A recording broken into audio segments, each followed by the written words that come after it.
네, 책 읽어주는 꿀잠 DJ입니다. 오늘도 지난 시간에 이어서 에이버니의 앤 읽어드릴 텐데요. 오늘은 챕터 7, 책임감에 대해서 읽어드릴게요. 7. 책임감. 10월의 따뜻한 어느 저녁, 앤은 교과서와 과제물이 널려있는 탁자 앞에서 의자 깊숙이 몸을 기대고 앉아 한숨을 쉬었다. 그러나 앤 앞에 놓여있는 종이에는 수업이나 학교 업무와는 상관없는 내용들이 빽빽이 쓰여 있었다. 부엌문에 막 도착해 앤의 한숨소리를 들은 길버트가 물었다. 무슨 일이야? 앤은 얼굴을 붉히며 아이들이 낸 과제물 밑에 종이를 숨겼다. 별일 아니야. 해밀턴 교수님이 권하신 대로 생각을 글로 적어보는 중이었어. 하지만 막상 써놓은 걸 읽어보니 영 형편없어. 글이 너무 딱딱하고 우스꽝스러워서 그냥 흰 건 종이고 검은 건 잉크구나 싶어. 상상은 마치 그림자 같아서 종잡을 수가 없어. 날개짓하며 걷잡을 수 없이 날아오르니까. 하지만 계속 노력하면 언젠가는 상상의 세계를 글로 옮기는 비결을 알게 되겠지. 너도 알다시피 난 여가 시간이 별로 없잖아. 애들이 낸 과제물과 작문 검사를 끝낼 때까지는 내 자신의 이야기를 쓰고 싶다는 생각도 잘 들지 않아. 길버트가 돌계단에 앉으면서 말했다. 앤, 넌 학교 일을 훌륭하게 해내고 있어. 아이들 모두 널 좋아하잖아. 아니, 모두는 아니야. 앤서니 파이는 날 좋아하지도 않고 좋아하려고 하지도 않아. 게다가 그 앤 날 존경하지도 않아. 그래, 존경하지 않아. 그 앤 날 경멸할 뿐이야. 너한테 털어놓자면 난 그런 생각 때문에 비참해져. 앤서니는 아주 못된 애는 아니야. 장난이 심하긴 하지만 다른 애들보다 그렇게 심한 것도 아니야. 앤서니는 대체로 내 말을 듣는 편이야. 하지만 그 앤 내 말이 대들 가치도 없으니 참아주겠다는 식이야. 앤서니의 그런 태도가 딴 아이들에게도 나쁜 영향을 줘. 그 애를 꺾으려고 별의별 방법을 다 썼는데 이제는 아주 꺾지 못할까봐 걱정이 돼. 앤서니가 파이 집안 사람이기는 하지만 아주 귀여운 어린애니까 바로 잡아주고 싶어. 앤서니가 내 마음을 받아주기만 한다면 난 그 애를 좋아할 수 있어. 아마 앤서니가 집에서 쓸데없는 소리를 들어서 그럴 거야. 그래서만은 아니야. 앤서니는 독립심이 강한 녀석이라 자기 나름대로 판단의 기준이 있어. 그 앤 전에도 늘 남자 어른들한테 가서 여교사는 별 볼 일 없다고 했대. 어쨌든 참고 잘해주다 보면 어떻게든 결판이 나겠지. 난 어려움을 극복하는 걸 좋아하고 아이들을 가르치는 일은 정말 재미있어. 다른 아이들이 채워주지 못하는 부분을 폴 어빙이 다 채워줘. 길버트, 폴은 정말 귀엽고 아주 특별해. 머지않아 세상에 이름을 날릴 아이란 생각이 절로 들어. 앤이 확신에 차서 말을 마치자 길버트가 고개를 끄덕였다. 나도 가르치는 게 좋아. 우선 가르치면서 내가 많이 배우니까. 글쎄, 지난 몇 년 동안 학교에 다니면서 배운 것보다 몇 주간 아이들에게 화이트 샌즈가 어떤 곳인가를 가르치면서 배운 게 더 많아. 우리 모두 아주 잘하고 있는 것 같아. 뉴브리지 사람들이 제인을 좋아한다는 말을 들었어. 화이트 샌즈 주민들은 이 못난 종을 그럭저럭 봐줄만 한가 봐. 앤드류 스펜스 아저씨만 빼고 말이야. 어젯밤 집에 가는 길에 피터 블루의 아주머니를 만났는데 그분은 스펜서 아저씨가 내 교육 방법을 싫어한다는 사실을 내게 알려주는 게 도리라고 생각했대. 애니 자기 경험을 더듬으면서 물었다.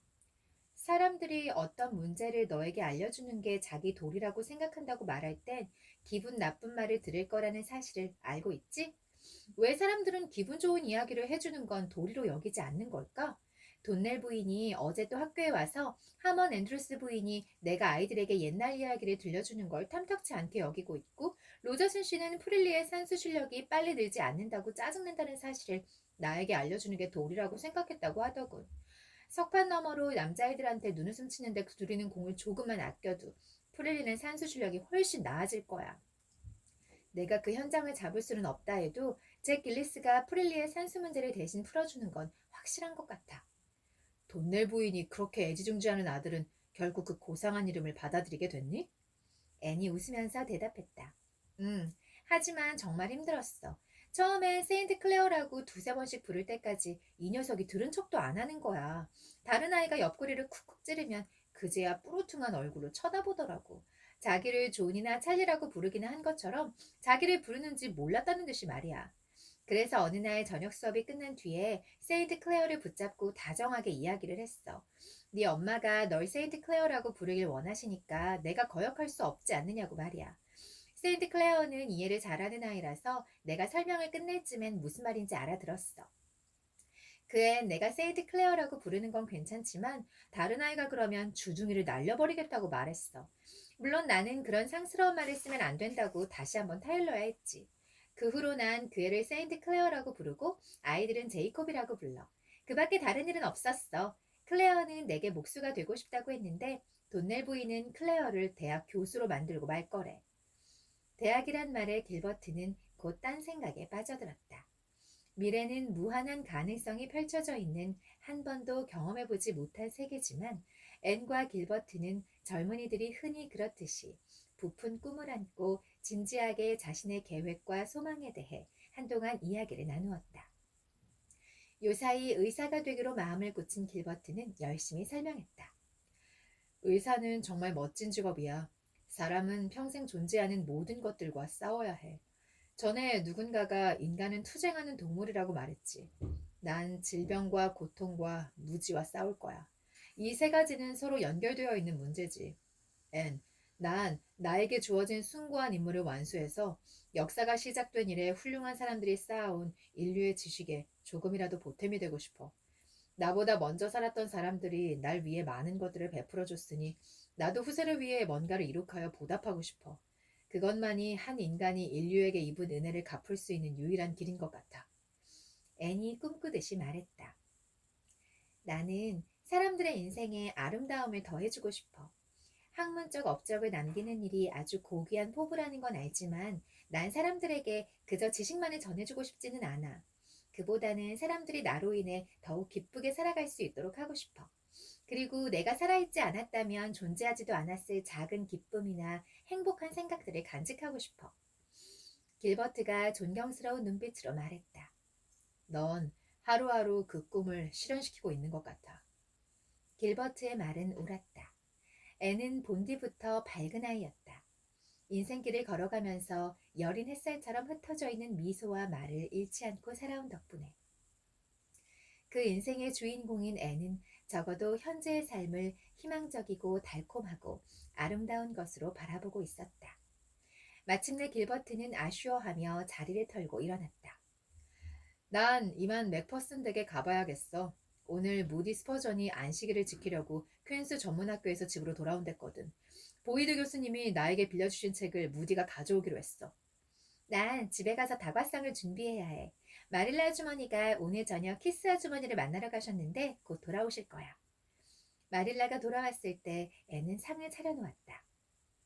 장작불이 탁탁 소리를 내며 활활 타오르고 서리를 맞아 하얗게 바랜 고사리와 빨간 단풍잎이 꽂힌 꽃병이 식탁을 빛내고 있고 맛있는 햄 샌드위치 냄새가 집안 가득 퍼졌다.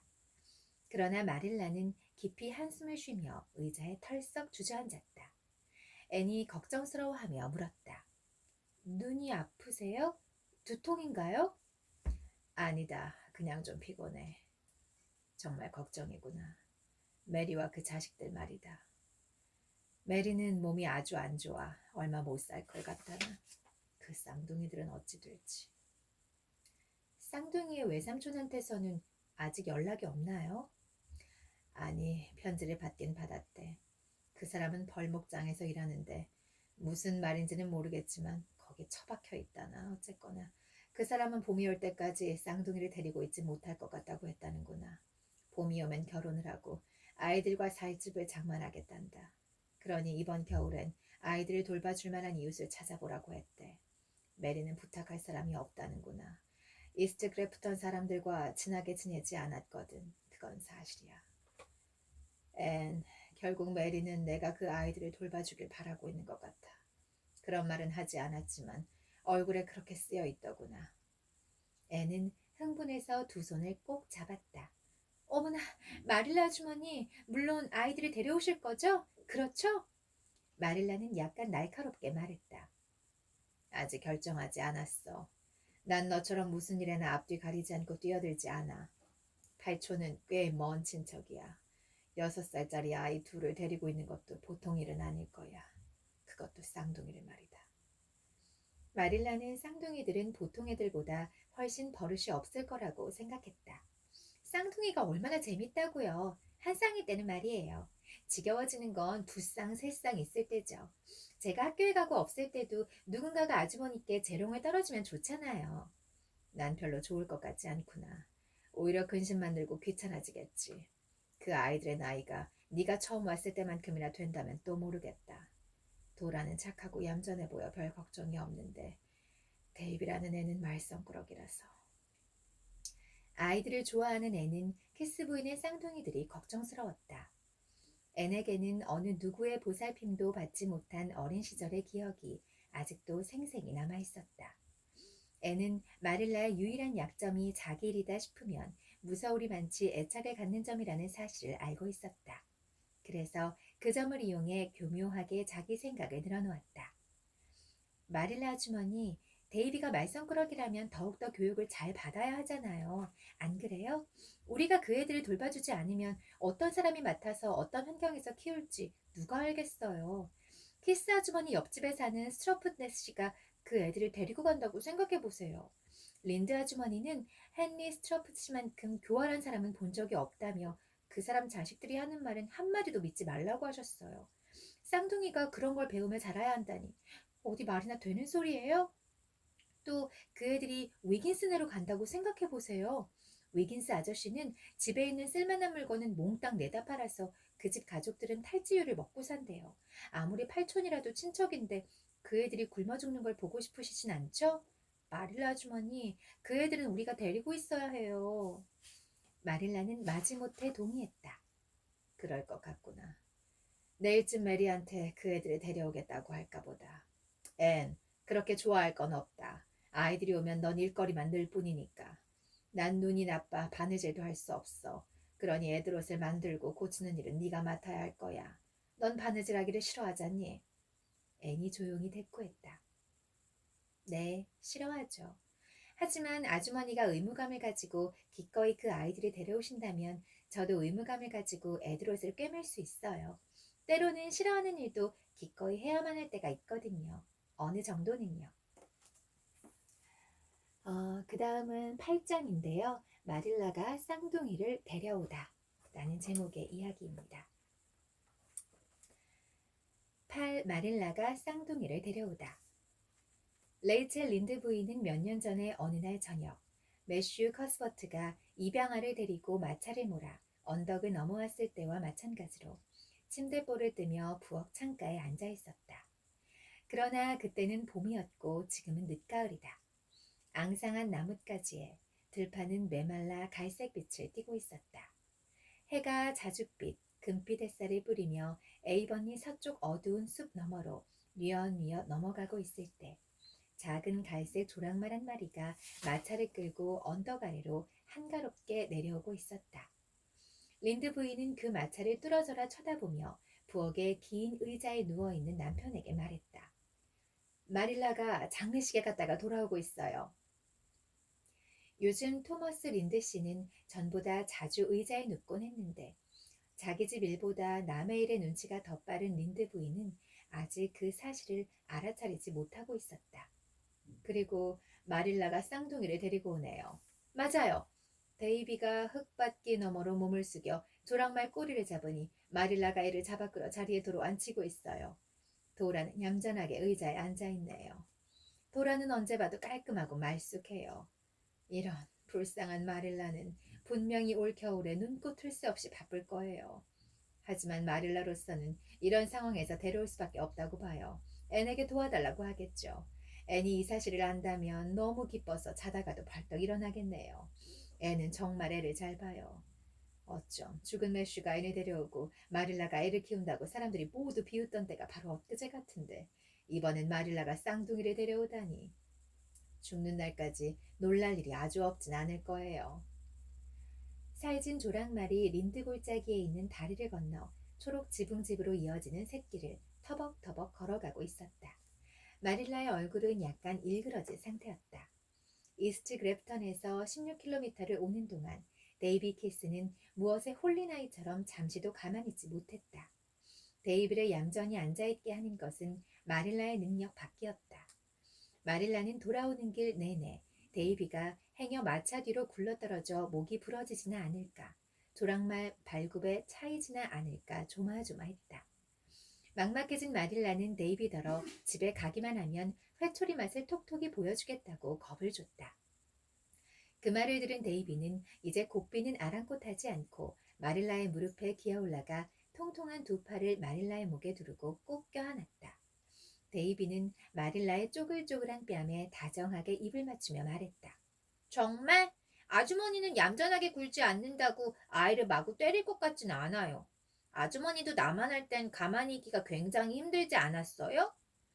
마릴라는 데이비의 다정한 표정 포옹에 마음이 누그러졌지만 애써 딱딱하게 말했다. 아니, 이야기를 들을 땐 언제나 가만히 있었다. 데이비는 마릴라를 다시 한번 꼭 껴안고 슬금슬금 자리에 앉으며 대꾸했다. 허기야, 아주머니는 여자니까. 아주머니가 여자애였다니 생각만 해도 너무너무 재밌다. 도라는 얌전히 앉아있을 수 있고 또 재미없어 하는 것 같지도 않아요. 하지만 난 여자애가 되는 건 재미없어. 야, 도라, 내가 재미있게 해줄게. 데이비가 재미있게 해주는 방법이란 도라의 머리카락을 손에 잡고서 획 잡아당기는 것이었다. 도라는 비명을 지르더니 울음을 터뜨렸다. 마릴라가 냅다 호통을 쳤다. 어쩜 바로 오늘 네 엄마 장례를 치르고도 이렇게 버릇없이 굴 수가 있니? 데이비는 아무렇지도 않게 대답했다. 엄만 잘 돌아가신 거예요. 난 알아요. 엄마가 그렇게 말했으니까. 엄마는 아파 누워 계신 게 지긋지긋해진 거야. 엄마가 죽던 날 밤 우린 한참 동안 이야기했어요. 엄마는 마릴라 아주머니가 돌아와 저를 겨울 동안 데리고 있을 거라면서 착한 아이가 되라고 했어요. 착하게 굴게요. 하지만 가만히 앉아있는 것과 똑같이 뛰어다니는 것도 착할 수는 없나요? 엄마 나한테 항상 도라에게 잘해주고 도라 편이 되어야 한다고 했어요. 난 그럴 거예요. 도라 머리를 잡아당기는 게 잘해주는 거니? 데이비는 주먹을 꼭 쥐고 얼굴에 찡그렸다. 딴 사람이 도라 머리를 잡아당기면 가만두지 않을 거야. 한번 해보라지. 하지만 난 아프게 잡아당기지는 않았어요. 도라가 여자이니까 그냥 우는 거지. 난 남자로 태어난 건 다행스럽지만 쌍둥이로 태어난 건 별로야. 지미 스프러트 아저씨네 여동생이 지미 아저씨에게 말대답을 하면 아저씨는 내가 오빠니까 당연히 내가 더 잘 알아 하고 말해요. 그럼 그 아주머니는 아무 소리도 못해요. 하지만 난 도라에게 그렇게 말할 수가 없어요. 도라는 나하고 다르게 생각할 수 있으니까. 아주머니, 난 남자니까 잠깐만 말을 몰게 해주세요. 결국 마릴라는 갈색 이파리들이 가을 밤바람에 살랑대는 마당으로 접어들고 나서야 한시름을 놓았다. 대문까지 마중 나온 애니 쌍둥이를 마차에서 내려주었다. 도라는 뽀뽀를 해도 얌전히 있었지만 데이비는 앤을 와락 껴안더니 의기양양하게 자기를 소개했다. 난 데이비 키스예요. 저녁 식사 때 도라는 요조 숙녀처럼 굴었지만 데이비는 예의하고는 거리가 멀었다.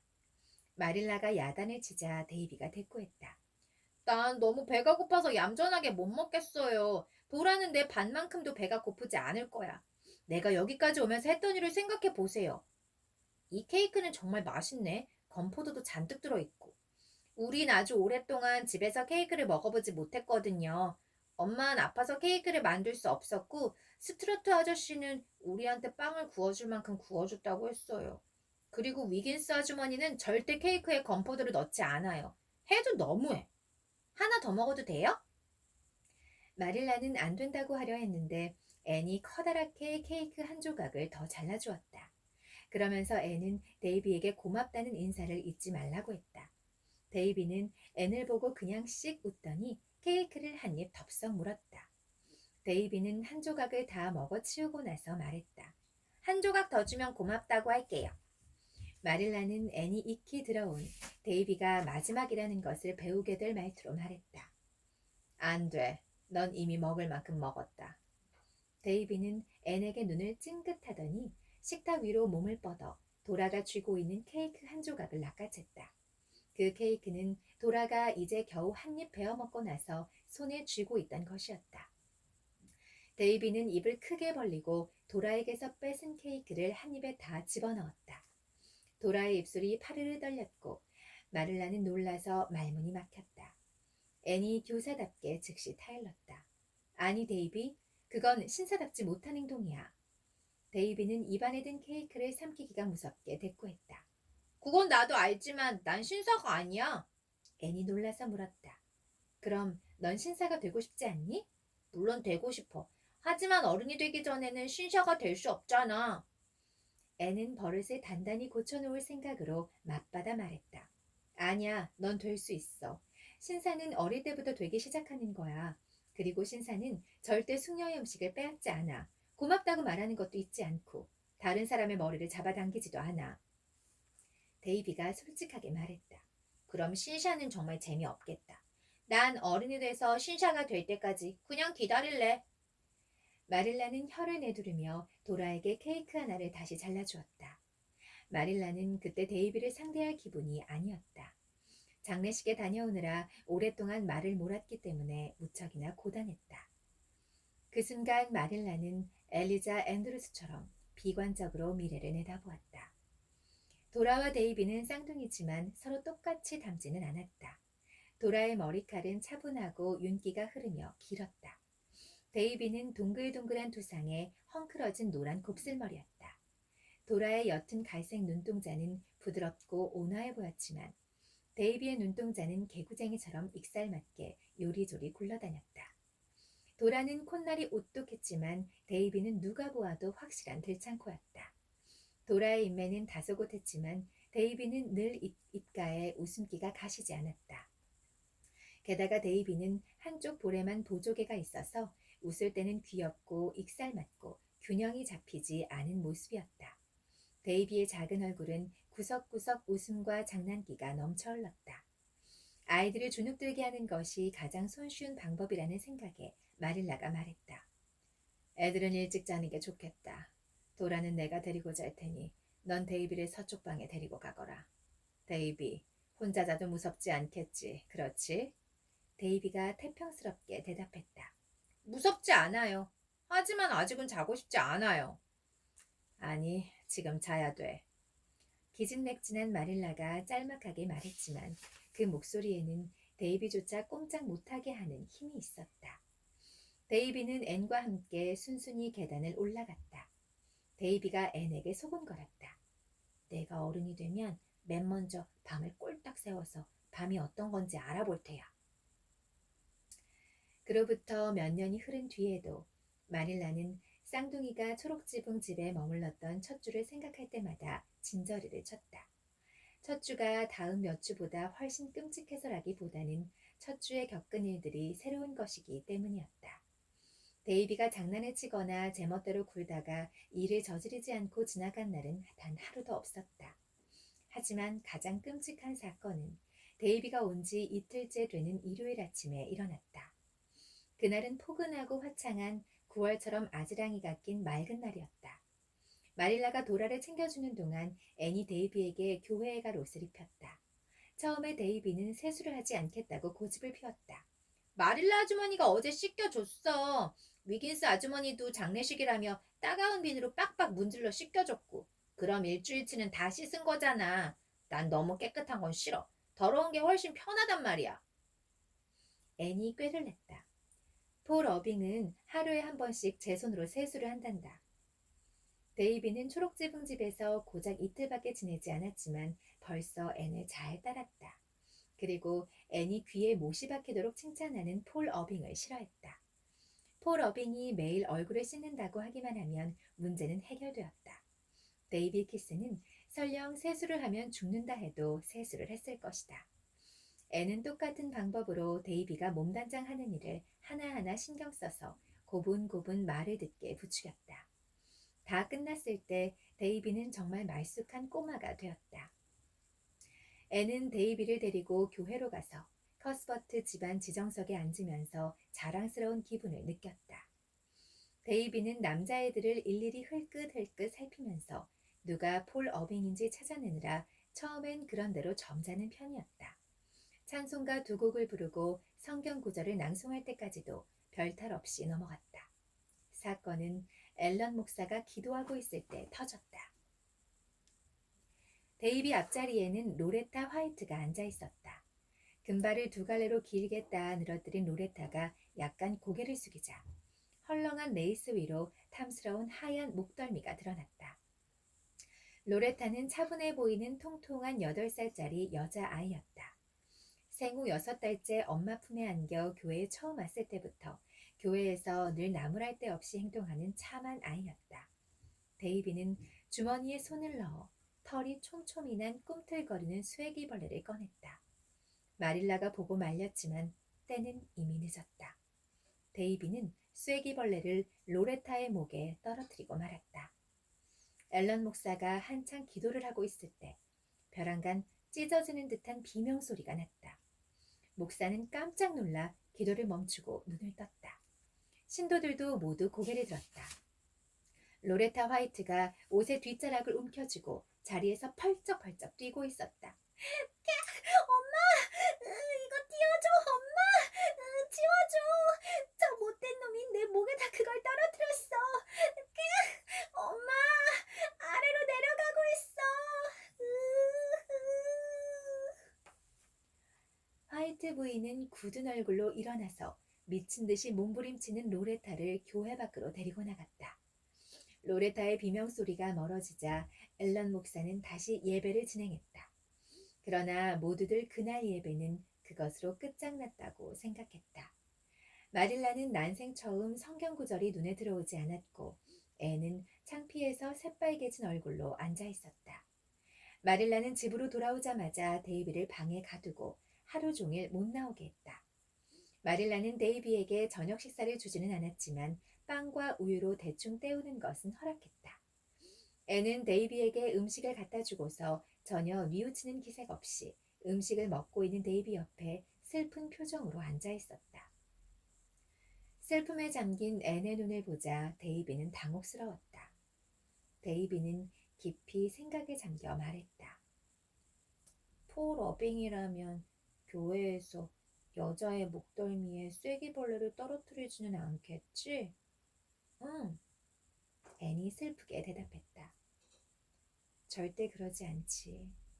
데이비가 고개를 끄덕였다. 그렇다면 아까 일은 내가 잘못했어. 하지만 쐐기벌레는 굉장히 컸어. 교회에 들어가면서 계단에 내려놓으려고 했는데 그치만 그냥 버리기엔 너무 아깝잖아. 누나는 그 애가 소리 지르는 거 재밌지 않았어? 화요일 오후 초록지붕 집에서 지역 개선협회 모임이 있었다. 애는 마릴라에게 많은 도움이 필요하다는 사실을 알았기 때문에 학교가 끝나자마자 불이 나게 집으로 돌아왔다. 도라는 깨끗하게 다림질한 하얀 원피스에 검은 허리띠를 묶어 말쑥하게 차려입고서 협회 회원들과 함께 응접실에 앉아 있었다. 도라는 누가 말을 시키면 얌전하게 대답하고 그렇지 않으면 조용히 앉아 있었기 때문에 어느 모로 보나 착한 아이다웠다. 흙으로 뒤범벅이 된 데이비는 헛간 앞마당에서 진흙만두를 만들고 있었다. 마릴라가 지긋지긋하다는 듯이 말했다. 내가 그러라고 했다. 그래야 더 못된 장난을 하지 않을 것 같아서 말이야. 그래봤자 더러워지기밖에 더하겠니. 데이비를 불러들이기 전에 어서 차를 내놓자.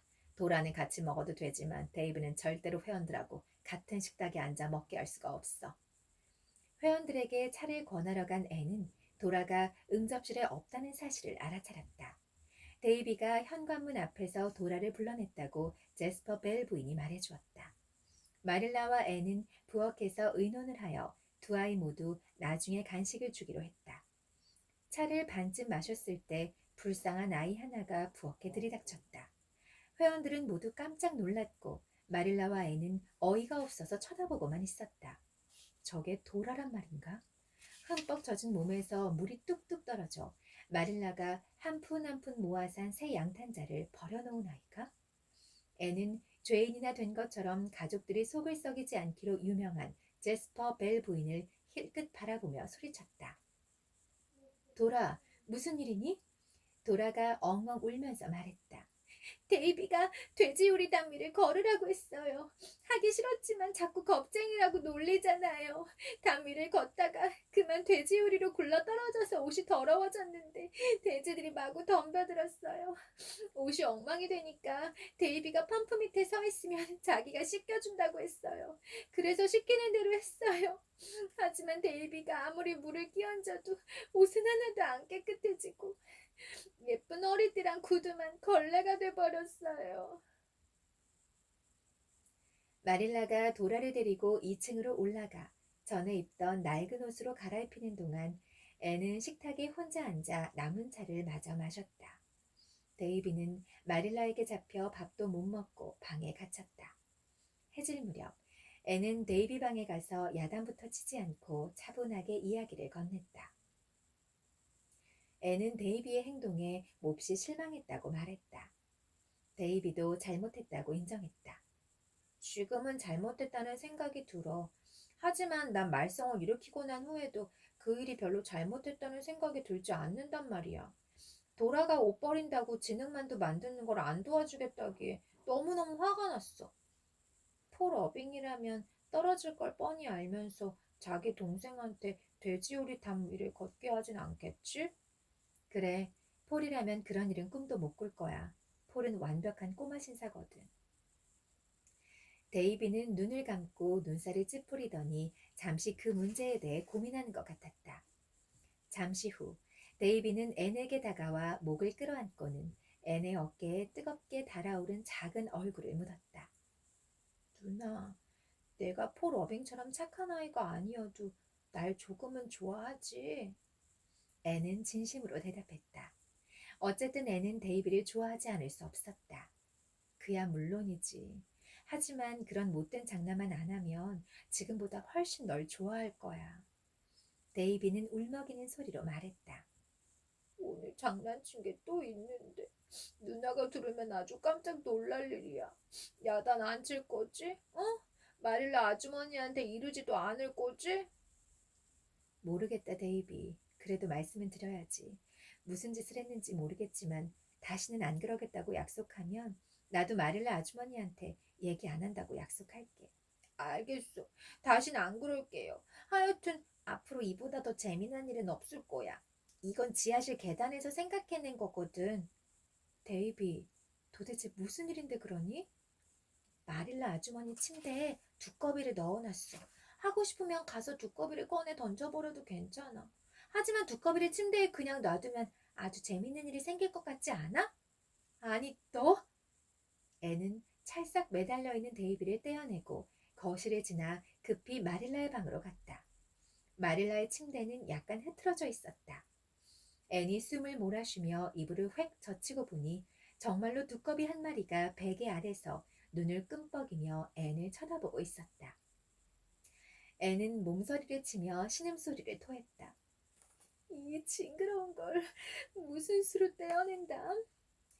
앤은 언뜻 부삽을 생각해내고는 마릴라가 부엌에서 일하느라 분주한 틈을 타 조심조심 삽으로 두꺼비를 떼어냈다. 진짜 골치 아픈 일은 두꺼비를 아래층으로 옮기면서 일어났다. 두꺼비는 3번씩이나 삽에서 뛰어내렸는데 한 번은 복도에서 두꺼비를 잃어버릴 뻔했다. 애는 벚나무 과수원에 두꺼비를 던져버리고 나서야 비로소 마음을 놓을 수 있었다. 만약 마릴라 아주머니가 이 사실을 알았다면 돌아가실 때까지 영원히 침대에서 편히 주무시지 못했을 거야. 그 꼬마 죄인이 때마침 뉘우쳐줘서 정말 다행이야. 다이애나가 창문에서 신호를 보내고 있네. 정말 반가워. 학교에서는 앤서니 파이가, 집에서는 데이비 키스가 내 속을 있는 대로 긁어놓으니 뭔가 다른 일을 바랄 수밖에. 아, 재밌으면서도 참 답답하네요. 우리 데이비 어떡하죠? 네, 재밌는 이야기였죠? 네, 오늘은 조금 짧게 읽어드린 것 같은 그런 기분이 있네요. 네, 여러분 2020년 마무리 잘 하시고요. 2021년에도 재밌고 따뜻하고 편안한 이야기 많이 업로드 할게요.